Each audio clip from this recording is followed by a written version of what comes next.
জানো তো, আজ হচ্ছে নীল পুজো। এই সকালবেলা সব বাসি কাজ ছেড়ে স্নান টান সেরে আমিও নীল পুজোর জন্য সব কিছু জোগাড় করে ফেললাম।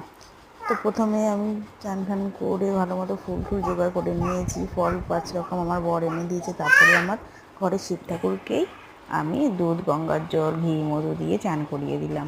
আমি তো আর ইয়েতে যেতে পারলাম না, গঙ্গায় যেতে পারলাম না, যেহেতু এখানে গঙ্গার সামনে নয়। তো কোথায় যাব বলো, তাই ঘরেই দিতে হবে পুজো।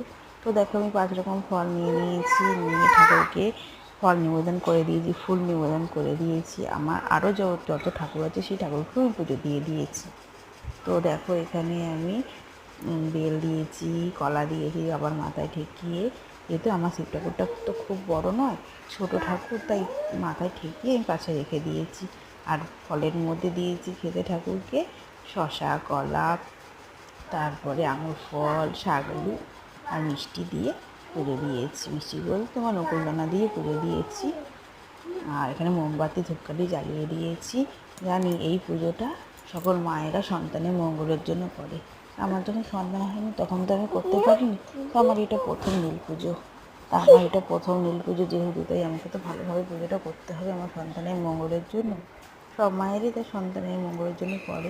অবশ্যই তো পুজোটা কেমন হলো অবশ্যই জানিও। আর এখানে আমি সাবু রাতে ভিজিয়ে রেখেছিলাম, বড় সাবু, সেটা কলা দিয়ে, চিনি দিয়ে আর একটু মিষ্টি দিয়ে এখানে মেখে নিচ্ছি। এটাই আজকে খাবো।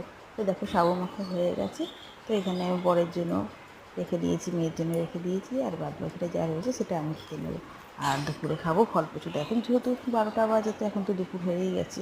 তো এইটাই খাবো দুপুরবেলা। আবার যখন পরে খিদে পাবে তখন আমি ফল সব খাবো। তো দেখো আমি এখানে এখন খেয়ে নিচ্ছি, যেহেতু ওদের দিয়ে দিয়েছি, বড় পাশে খাচ্ছে। আর আমি এখানে বসে বসে সাবু মাখা, আমার সাবু মাখা খেতে খুব ভালো লাগে, জানো তো। ঠাকুরের প্রসাদ যেরকমই হোক খুবই ভালো লাগে।